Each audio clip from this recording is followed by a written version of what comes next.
Thanks for dropping by, and welcome to Solve Crime's new series, Caught After Death, where we'll profile criminals who were positively identified for crimes they committed after they died. In 2018, California law enforcement found incredible success sending DNA of an unknown murder and assault suspect to a public genealogy and genetics research website.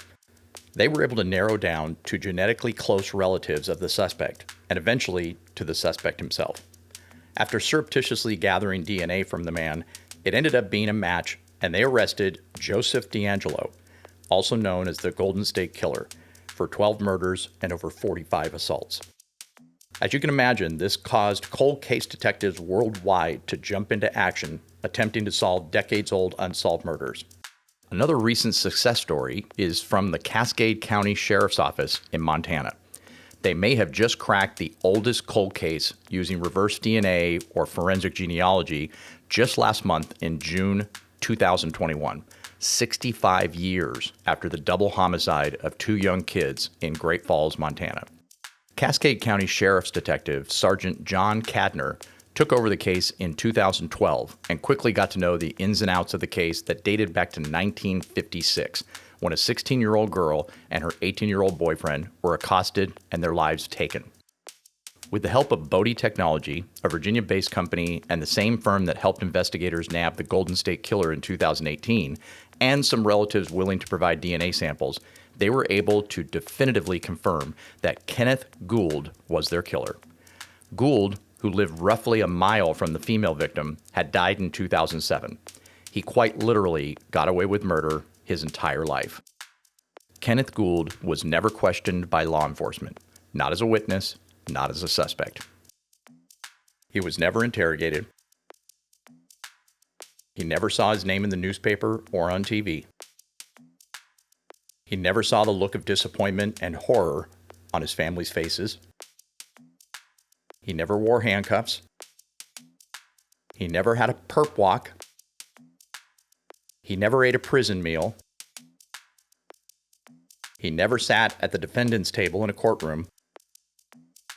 He also never endured listening to a victim's impact statement.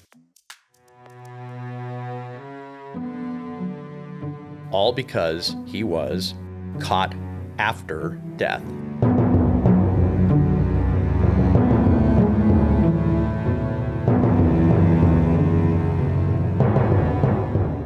This is Solve Crimes.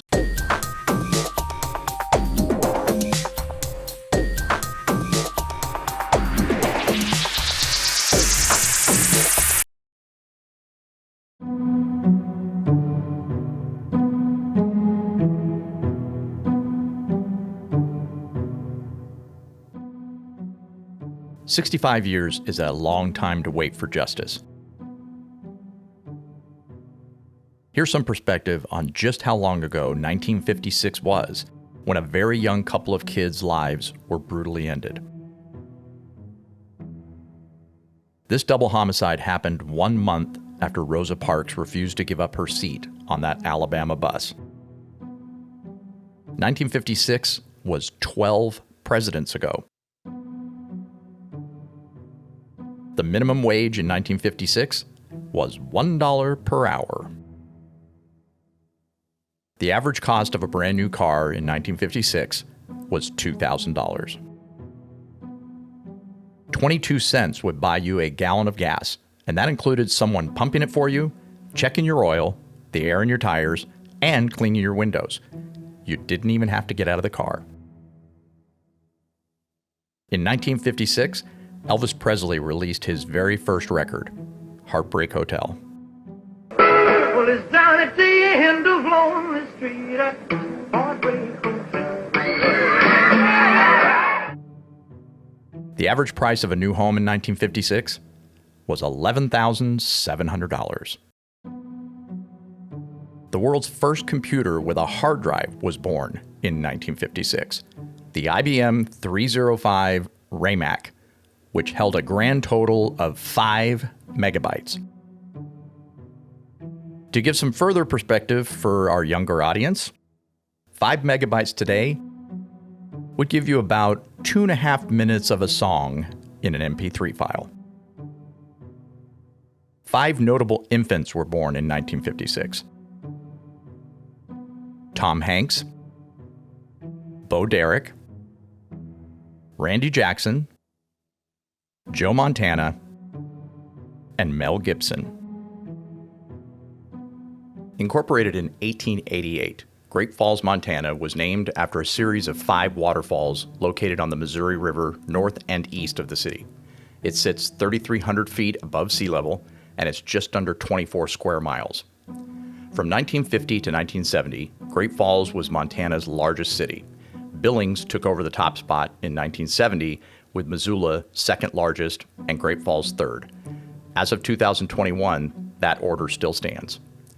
In 1956, when this horrible crime happened, the population of Great Falls was 39,000. As of 2019, it is 58,000. The Great Falls community's largest employer is still Malmstrom Air Force Base, located just east of the city.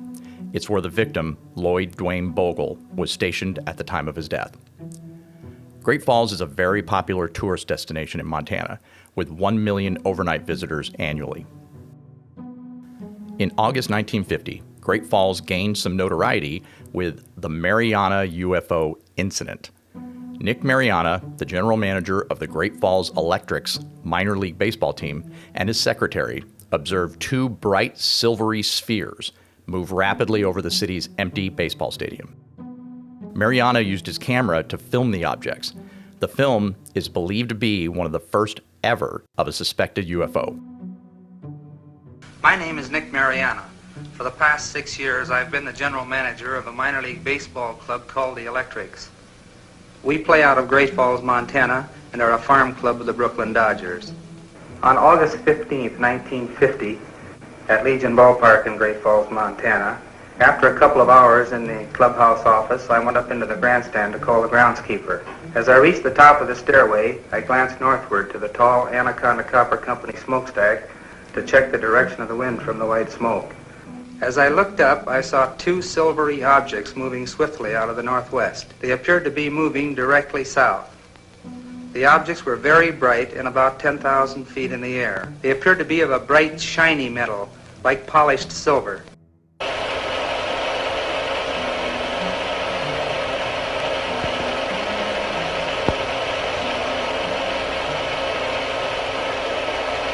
The event received widespread international publicity and is regarded as one of the first UFO incidents in the United States. In 2007, the Great Falls White Sox were renamed the Great Falls Voyagers to commemorate the Mariana event. The new team logo even features a green alien in a flying saucer. 16-year-old Patricia Kalitzke was a junior at Great Falls High School. Her 18-year-old boyfriend, Lloyd Duane Bogle, was an airman from Waco, Texas, stationed at nearby Malmstrom Air Force Base. The pair quickly became sweethearts after they met and had been seeing each other for many months. In fact, Patty's parents considered Duane, as he was known, a member of the family already. So they weren't immediately concerned and did not call police when she didn't come home that night, thinking that the two may have eloped. It was 1956, remember. Very, very different times. On the evening of Monday, January 2nd, 1956, Patty and Duane were last seen at a drive-in restaurant on the west side of Great Falls. They ate in their car, and employees last saw them leaving the parking lot around 9 p.m. The question is, did someone follow them? According to authorities, Patty and Duane were parked at a known Lover's Lane type area near Wadsworth Park along Sun River when they were confronted by Kenneth Gould. Gould ordered Bogle out of the car at gunpoint and had him remove his belt. Gould then tied the belt, or had Patty do it, around Bogle's wrists behind his back. There is no evidence that Bogle resisted or fought back against Gould. Blood evidence shows that he took Bogle over to a nearby tree where he shot him in the back of the head. Patty probably was forced to watch. The bullet entered behind his right ear and exited out of his left temple. Gould then picked Bogle up and placed him face down next to his car where he was found the next day. The coroner estimated that he was shot around 10 p.m. that night. Gould then put Patty into his vehicle, drove her north of Great Falls, where he assaulted her and then shot her exactly as he did her sweetheart. The bullet entered near her right ear and exited out her cheek just below her left eye. She was then tossed down the embankment. County Coroner Dr. Magner estimated that Patty was shot about an hour after Duane, but said she probably didn't die for several hours. Robbery was clearly not Gould's motive. Bogle's wallet had $5 cash inside, and there was an expensive camera. Both were left behind in the car. On Tuesday, January 3rd, 1956, 3 boys were out walking along a dirt road alongside Sun River near Wadsworth Park, northwest of Great Falls city limits, when they came upon a gruesome scene. Duane Bogle's body was lying face down next to his car, his head in a pool of blood. A large-scale manhunt began immediately, hoping to find Patty alive. But the very next day, a Cascade County road worker found her body down a steep 20-foot embankment north of Great Falls.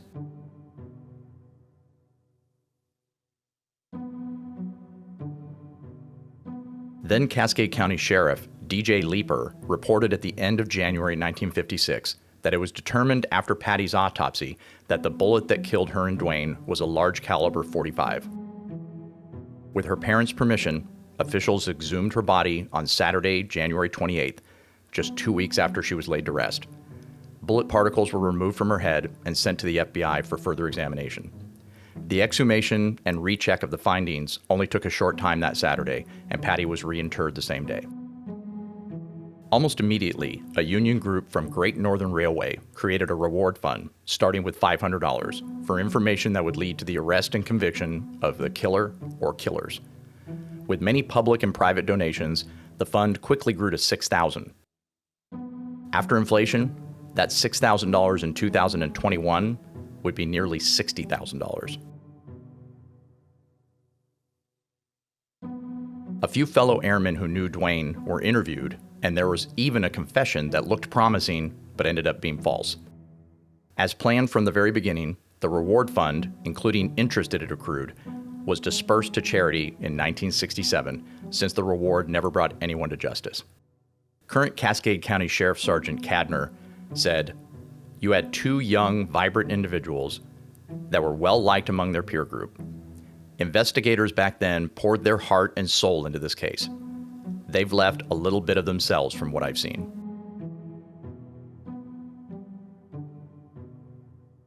An interesting side note is that at one point, famed crime boss James Whitey Bulger was a suspect in the Kalitzke-Bogle murder case. Bulger had been in the Great Falls, Montana area and had been arrested for rape in 1951. You may remember Bulger's story as it was told in the 2015 Johnny Depp film Black Mass. Rumor has it that Bulger hated Depp's portrayal of him. I thought it was a family secret. Just saying. Could get you buried real quick. Whitey Bulger was found dead in his jail cell, apparently killed by his cellmate, in 2018. Cascade County officially eliminated Bulger through DNA testing before sending the samples to Bodie Technology in 2019.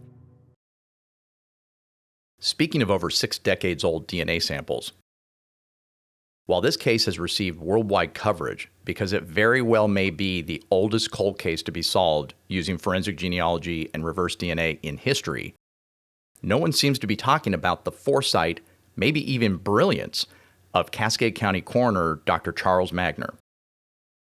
During Patty's autopsy, Dr. Magner discovered traces of sperm on or in her body.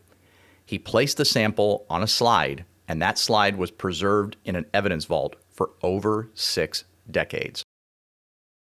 Remember, in 1956, law enforcement had very little tools in their bag compared to today. They could determine blood type, but not whose blood it was. Their only available methodologies to arrest, let alone convict someone of a crime, were fingerprints, eyewitnesses, and confessions, That's it. It is absolutely incredible that Dr. Magner thought to preserve that sample and evidence, not knowing how or when it would ever help the case. If not for that sample, the case never would have been solved. Period.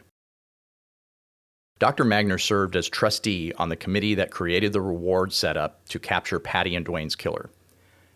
He was an avid golfer and originally from North Dakota, graduating from University of North Dakota School of Medicine and then attending Rush Medical College at the University of Chicago, graduating in 1938.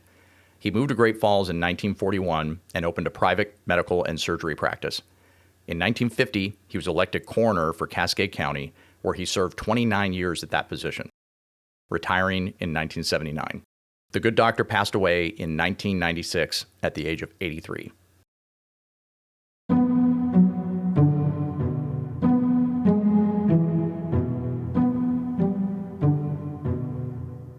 At the time of this double homicide in 1956, Kenneth Gould was 29 years old and a horse trainer by trade. It turns out he lived just over a mile from the Kalitzke's home and kept horses 600 yards from the house that Patty grew up in. It's quite possible, even likely, that he had taken notice of Patty and may have even followed her and Duane that night. Gould apparently had a type, an age type. He had married another 16-year-old girl in 1952, eventually having 5 children with her. The family moved after the murders and bounced around a handful of towns in Montana before moving away for good in 1967, when Gould moved his family to Alton, Missouri, where he ended up dying in 2007 at the age of 79. According to Sergeant Cadner, Kenneth Gould did not have a criminal record. That's why they didn't get a hit on his DNA when it was run through CODIS, the FBI's national database. 3 of Gould's children agreed to submit DNA samples to help the investigation, which is how they verified that Gould was the killer. By all accounts, Gould led a normal life. Gould's neighbors, like Edgar Wilson, were genuinely shocked. I just plain do not believe it. He was an easygoing, soft-spoken. He didn't drink, he didn't raise Cain. I never heard him cuss in my life. Just a real good man. Gould's friends and family had zero idea that he was actually a cold-blooded killer.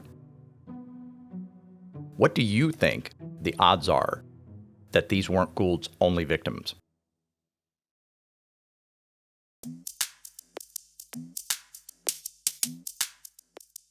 Thanks so much for watching. One thing that makes this channel a bit different is that we are actually investigating and making every effort to solve cold case crimes for victims' families in between episodes like this one. So when we say that liking our videos, subscribing, and sharing helps, it truly does. It helps us get our cold cases in front of more people and hopefully to get some closure and even justice for the families of these victims. We really do appreciate you liking this video and subscribing. Be sure to click the bell to be alerted when new episodes are uploaded. Feel free to comment, ask questions, or provide information you may have for us. Until next time, this is Solve Crimes.